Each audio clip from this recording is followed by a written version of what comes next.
Hello everyone, welcome to you our YouTube channel success point Saidpur.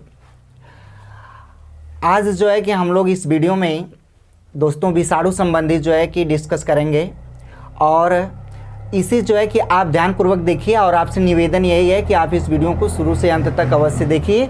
और इसके बाद जो है कि यहाँ पर ध्यान देना है कि मैं आपको जो है कि शेष वीडियो में आपको जीवाणु से जीवाणु से और कवक से, प्रोटोजोआ से इत्यादि जो भी आपका ये 3-4 पॉइंट था हम आपको बतला दिए हैं। और आज जो है कि विषाणुओं से होने वाले रोग के बारे में हम लोग इस वीडियो में डिस्कस करेंगे। और अभी तक हमारे चैनल को नहीं सब्सक्राइब किया है तो प्लीज़ भैया आप जो है सब्सक्राइब कर लीजिए।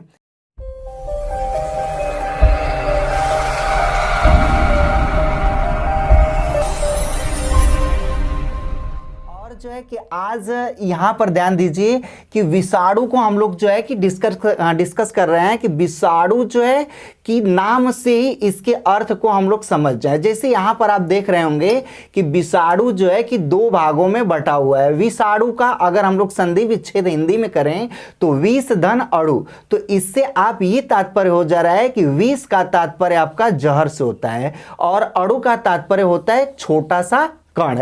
यानी विषाणु का मतलब यह हुआ कि विष का छोटा सा कण, यानी विष को हम लोग क्या बोलते हैं, जहर बोलते हैं, ठीक है ना। तो इसी के बारे में जो है कि आज इस वीडियो में हम लोग पूरा डिस्कस करेंगे। तो विषाणुओं से मनुष्य के शरीर में कौन कौन सा रोग होता है और इससे रिलेटेड जो है आपके आगामी यानी प्रतियोगी परीक्षाओं में जो है आपका क्वेश्चन पूछता है। इसलिए आप जो है इसे ध्यानपूर्वक देखिए, हर एक पॉइंट से आपका जो है कि क्वेश्चन क्लियर होता हुआ चला जाएगा। तो सर्वप्रथम हम लोग जाने कि विषाणुओं का निर्माण यानी कैसे हुआ, ठीक है ना। तो विषाणुओं का जो निर्माण है वह यह मतलब ऐसे कहा जा सकता है कि यह प्रोटीन और इसके बाद न्यूक्लिक अम्ल से ये बना होता है जो अति सूक्ष्म होता है, जिसे हम नंगी आंखों द्वारा नहीं देख पाते हैं। और यह एक परजीवी होता है तथा इसे सजीव और निर्जीव दोनों माना जाता है, ठीक है ना। जैसे कहने का मतलब अगर इसे बंद डब्बे में रख दिया जाता है तो ऑक्सीजन की मात्रा जब इसे नहीं मिलती है तो यह निर्जीव हो जाता है, परंतु किसी भी सजीव प्राणी के संपर्क में आते ही यह तुरंत सजीव हो जाता है। तो इस प्रकार से विषाणुओं को जो है कि निर्जीव तथा सजीव दोनों माना जाता है और यह प्रोटीन तथा न्यूक्लिक अम्ल से बना होता है और जीवित कोशिकाओं के अंदर यह गुणन कर सकते हैं। और यह जो है कि सजीव प्राणी यानी सजीव प्राणी का मतलब जैसे अगर इसमें का कोई भी एक कण, विषाणु का अगर एक कण भी जीवित रहेगा, छोटा सा कण, तो सजीव के संपर्क में आने पर वह तुरंत जो है विस्तार कर जाता है। इसलिए जो है इसे हम सजीव और निर्जीव दोनों मानते हैं। तो इस तरह से पहली पॉइंट आपका पूर्ण रूप से क्लियर हो गया होगा। या एक बार और बतला दे रहे हैं कि विषाणु जो है प्रोटीन एवं न्यूक्लिक अम्ल से बना होता है, ठीक है ना। और यह सजीव तथा निर्जीव दोनों माना जाता है। अगर इसे जो है कि बंद डब्बे में रख दिया जाता है तो यह कुछ समय के लिए निर्जीव हो जाता है, परंतु जैसे ही किसी सजीव के साथ संपर्क में आता है या तो जुड़ जाता है तो यह तुरंत जो है सजीव होने का काम चालू कर देता है, ठीक है ना। तो इस प्रकार से जो है यह विषाणु का निर्माण है। तो चलिए अब चला जाए सेकेंड पॉइंट की तरफ। पहला पॉइंट आपका क्लियर हो गया। अब दूसरी पॉइंट आपका यहाँ पर देख रहे होंगे आप यहाँ पर स्पष्ट रूप से विषाणुओं का अध्ययन, ठीक है ना।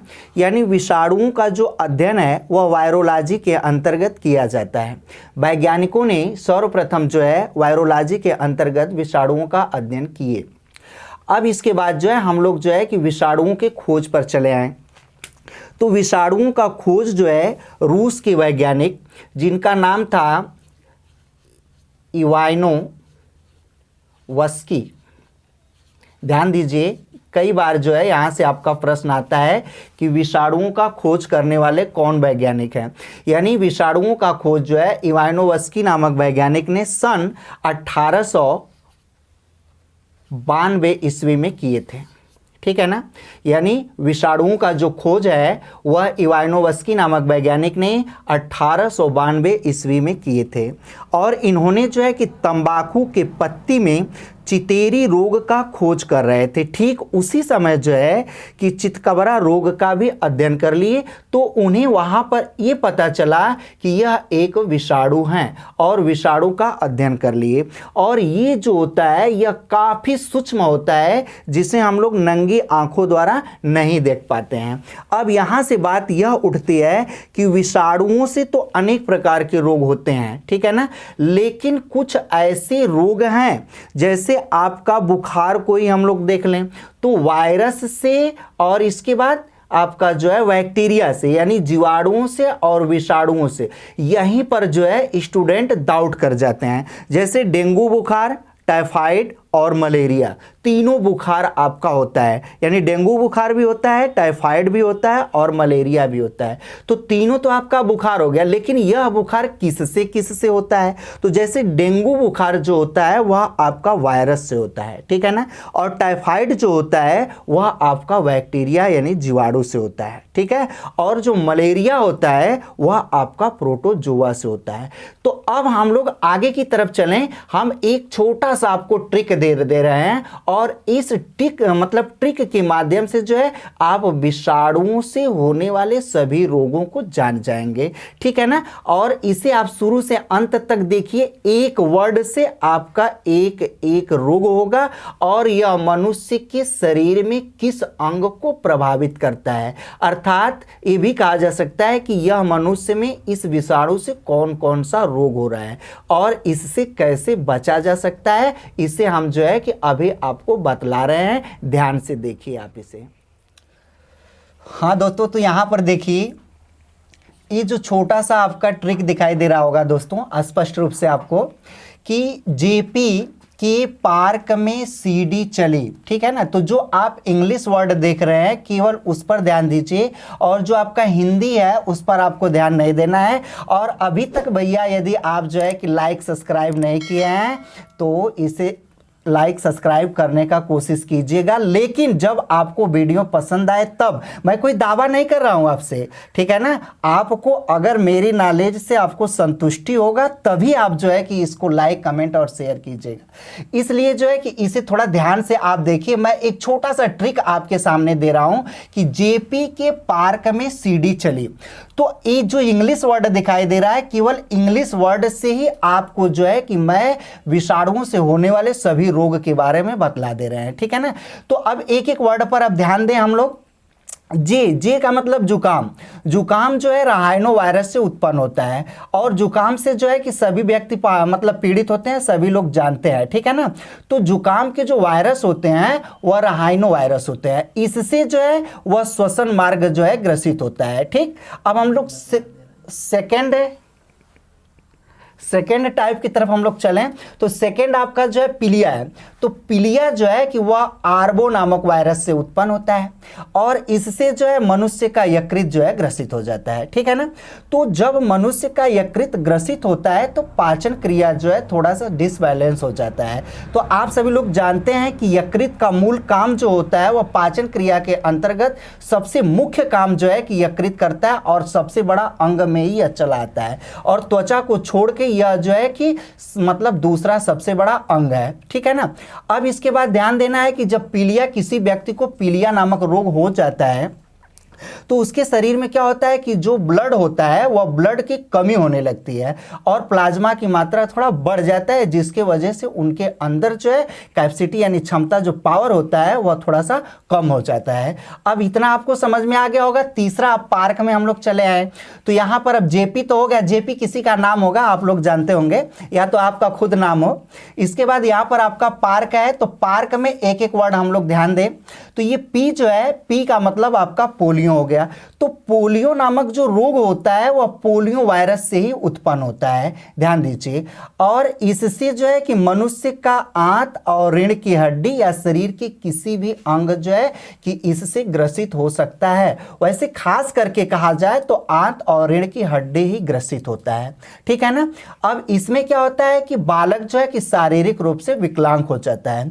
तो वैज्ञानिकों ने सर्च किया कि आज के वर्तमान समय में जो है कि केवल मतलब 5% लोग ऐसे हैं जो पोलियो नामक वायरस से जो है कि उनको पोलियो नामक रोग हो जा रहा है, क्योंकि इसका उपचार जो है कि बालक के जन्म के पश्चात 3 महीने, 6 महीने, 9 महीने, 12 महीने, 1 वर्ष, 6 वर्ष के यानी 5 वर्ष के अंदर ही जो है उसे मतलब पोलियो की दवा पिलाई जाती है और उसका टीका लगाया जाता है, जिससे भारत सरकार या अन्य देश के लोग जो है कि इससे जो है कि पूर्ण रूप से इसको केयर कर लिए हैं और यह वर्तमान समय में बहुत कम जो है कि अब विकसित हो रहा है। और यहाँ पर देखिए अगला आपका ए का मतलब एड्स।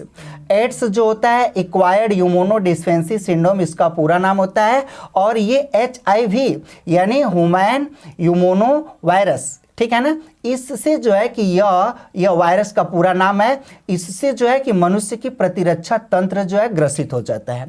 तो प्रतिरक्षा तंत्र ग्रसित होने के साथ साथ जो है कि उनके शरीर के अंदर जो है यह घातक रूप धारण कर लेता है, जो कि जानलेवा भी हो सकता है। तो सर्वप्रथम एड्स जो है कि वह फ्रांस से उत्पन्न हुआ और वैज्ञानिकों ने सर्च किया तो सबसे पहले जो है कि यह बंदरों में पाया गया, ऐसे समझ लीजिए। तो एड्स होने का जो कारण होता है, एड्स होने का पहला कारण जो है आपका है कि किसी भी संक्रमित व्यक्ति है, ठीक है, तो संक्रमित व्यक्ति से यौन संबंध स्थापित करने के तत्पश्चात जो है एड्स जो है कि खतरनाक रूप धारण कर लेता है। या तो ऐसा कहा जाए कि मतलब संदूषित रक्त, यदि कोई व्यक्ति का जो रक्त है वह HIV से पीड़ित है, अगर उसके रक्त से कोई दूसरा रक्त, किसी दूसरे व्यक्ति का रक्त अगर मिल जा रहा है, या तो क्या बोलते हैं सुइया इत्यादि का जो प्रयोग किया जाता है, सुई का सिरिंज, यानी जो सुई का सिरिंज होता है, एक ही सुई के सिरिंज से किसी स्वस्थ व्यक्ति को अगर लगा दिया जाता है तो स्वस्थ व्यक्ति को भी यह HIV रोग जो है ग्रसित कर लेता है। और अगर इसकी संक्षिप्त जानकारी आपको चाहिए तो जब हम पर्यावरण आपको पढ़ाएंगे EVS, तो उसमें या तो बायोलॉजी के तहत ही आपको जब पढ़ाया जाएगा मानव में रोग, तो उसमें जो है कि पूरा बतला दिया जाएगा इसकी विस्तृत जानकारी, ठीक है ना। अब हम लोग अगले पॉइंट की तरफ चलते हैं। आर का मतलब होता है रेबीज। और रेबीज जो है कि यह किसी भी मतलब पागल कुत्ते की या तो जो ऐसे जानवर जिसके पास नाखून पाए जाते हैं उसको काटने से जो है कि यह रेबीज नामक जो है कि रोग हो जाता है। उसमें क्या होता है कि लिस्सा नामक वायरस होता है। जैसे कुत्ता को आप लोग देखे होंगे और कुत्ता की जो जीवा होती है उसमें यह लिस्सा नामक वायरस होता है। अगर एक कुत्ते को कोई दूसरा कुत्ता काट लेता है तो आप इसको पूर्ण रूप से सर्च कर सकते हैं। तो वह कुत्ता क्या करता है कि केवल उसे अपने जीवा से चाट लेता है और इसके बाद जो है कि उसका रोग सही हो जाता है। लेकिन वही गर्दन के पास काटता है तो वह बेचारा, उसकी जीवा वहां तक पहुंच नहीं पाती है, जिसकी वजह से वह मतलब धीरे धीरे उसका केंद्रीय तंत्रिका तंत्र ग्रसित हो जाता है। अर्थात आप केंद्रीय तंत्रिका तंत्र का मतलब समझ रहे हैं कि शरीर के किसी भी अंग में जो भी कोई कार्य XYZ कुछ भी होता है, एक केंद्रीय तंत्रिका तंत्र के माध्यम से तुरंत मस्तिष्क तक पहुंचता है और पूरे शरीर का संतुलन बना रहता है। लेकिन जब रेबीज नामक रोग जिस व्यक्ति को हो जाता है तो केंद्रीय तंत्रिका तंत्र ग्रसित हो जाता है। और यदि किसी मानव को कुत्ता ने काट लिया तो उसको समयानुसार अगर उसको टीका न लगाया जाए या उसका उपचार न किया जाए, जैसे डिटॉल इत्यादि होता है, तुरंत उससे साफ कर लेना चाहिए। और यदि नहीं ऐसा कर रहे हैं तो कुछ समय पश्चात जो है कि जो रोगी है, जो जानवर काटा है, जैसे सियार भी हो सकता है या तो आपका कुत्ता भी हो सकता है, बिल्ली भी हो सकती है, ठीक है ना, तो उसके तरह वह हरकत करने लगता है। और सबसे बड़ा लक्षण इसका होता है कि जो व्यक्ति रेबीज से ग्रसित होता है उसे जो है पानी से डर लगने लगता है, ऐसे समझ जाइए। और वह जो है कि जैसे जानवर पानी पीते हैं वैसे वह अपना हालात की स्थिति बदलता रहता है। इसके बाद के का मतलब आपका है खसरा। खसरा जो है कि त्वचा को ग्रसित करता है और श्वसन मार्ग, पहले त्वचा ग्रसित होगा और जब त्वचा ग्रसित हो जाएगा तो मनुष्य का जो है श्वसन मार्ग ग्रसित हो जाएगा। तो इसमें क्या होता है, मिसल्स, कौन सा वायरस होते हैं भैया, मिसल्स, यानी मिसल्स वायरस से खसरा नामक रोग जो है उत्पन्न हो जाता है। तो इसमें क्या होता है, इससे बचाव के लिए जो है पुनः गार्जियन को ध्यान देना होता है कि वह अपने बच्चे को जो है स्वच्छ वातावरण में खेलने के लिए अनुमति दे तथा बालक का पूर्ण रूप से साफ सफाई मतलब नियमित अनुसार किया करें, तो उसे जो है खसरा नामक रोग नहीं हो सकता है। ठीक है ना। अब इसके बाद आपका जेपी और पार्क दो हो गया। अब तीसरे पॉइंट में आपका यहाँ पर दिखाई दे रहा होगा सीडी। सीडी का मतलब जो आप जानते हैं सीडी चल रही है ना, मतलब सीडी चलता है ना। तो पहला वाला पॉइंट देख लीजिए, सी का मतलब चेचक। चेचक को हम लोग जो है कि दूसरे नाम से छोटी माता कहते हैं। ठीक है ना। और ये बोलचाल भाषाओं में इसको प्रयोग किया जाता है और ये जो है कि वेरिओला नामक वायरस के कारण जो है चेचक उत्पन्न हो जाता है। तो वैज्ञानिकों का मतलब वैज्ञानिक दृष्टिकोण से देखा जाए तो वेरिओला नामक वायरस से जो है कि यह उत्पन्न होता है और ये बहुत खतरनाक भी होता है, इसको हल्का में मत समझिए, क्योंकि जब किसी बालक को या जिस व्यक्ति को चेचक नामक रोग होता है तो उसके शरीर पर सर्वप्रथम छोटे छोटे लाल कलर के दाने पाए जाते हैं। ठीक है ना। और यही दाने कुछ समय पश्चात जो है 2 या 3 दिन में काफी बड़े हो जाते हैं। जब बड़े हो जाएंगे तो इसमें क्या होता है कि कुछ प्लाज्मा का भाग पाया जाता है। तो उस मतलब पानी जैसे संरचना, तरल पदार्थ तो हो गया, लेकिन उसी में ये वेरिओला नामक वायरस होता है। तो इसमें क्या होता है, काफी जलन होने लगती है और मनुष्य का जो पूरा शरीर है वह जो है कि छोटे छोटे दानों के रूप में ग्रसित हो जाता है। अगर थोड़ा सा फूट गया तो मनुष्य को जो है काफी दर्द उत्पन्न होने लगता है और जलन होने लगता है। लेकिन अगर आध्यात्मिक दृष्टिकोण से देखा जाए तो लोग बोलते हैं कि देवी का वास है। ठीक है ना। तो इसमें क्या करते हैं कि ज्यादा से ज्यादा साफ सफाई करते हैं और इसके बाद जो व्यक्ति चेचक से पीड़ित है उसकी जो है बिस्तर को या तो बर्तन को, उसके कपड़े को मतलब बहुत ज़्यादा साफ सफाई की जाती है, उसके रूम की सफाई की जाती है और उसके पास में ही नीम की पत्ती को रख दिया जाता है। अब आप अपने से विचार कर लेते हैं तो अच्छा रहेगा कि वेरिओला यानी जो नीम का पत्ता होता है उस पर वेरिओला जो है जा करके चपक जाता है, जिससे रोगी जो है कि रोगी के शरीर में जलन होने से बच जाता है। अगर ये मतलब खतरनाक रूप जब धारण कर लेगा तो उस समय जो है कि मनुष्य के मतलब नेत्र को या तो मनुष्य के किसी अंग को या तो त्वचा को पूर्ण रूप से जो है प्रभावित कर देता है। अब इसके बाद जो है आपका लास्ट पॉइंट है डेंगू। डी से डेंगू है। तो डेंगू नामक रोग जो है वह एडीज इजिप्टी नामक वायरस से उत्पन्न होता है और इसमें जो है कि मनुष्य के शरीर में तेज गति के साथ बुखार होता है और उसका पूरा शरीर जो है कि बुखार से पीड़ित हो जाता है। तो इससे बचने के लिए जो है स्वच्छता तथा मच्छरदानी इत्यादि का प्रयोग ज़्यादा से ज़्यादा करना चाहिए और अपने पास पड़ोस में मतलब जल इकट्ठा न हो पाए जिससे कि वहाँ पर मच्छर की मात्रा ज़्यादा से ज़्यादा न हो, मतलब ऐसे ध्यान देना चाहिए। तो इस प्रकार से ये छोटा सा मेरा ट्रिक था कि जेपी के पार्क में सीडी चली, इससे जो है कि आपका मतलब वायरस से होने वाले रोग को बतलाए हैं। तो भैया ये बतलाइए कि ये वीडियो आपको कैसी लगी। यदि सही लगी हो तो भाई लाइक कमेंट शेयर तो चाहिए ही, और यदि अभी तक इस चैनल को सब्सक्राइब नहीं किया है तो प्लीज़ इस चैनल को सब्सक्राइब कर लीजिए और बेल आइकन को दबाना न भूलें। धन्यवाद। अगली वीडियो में फिर मैं आपसे मिलेंगे, तब तक के लिए नमस्कार।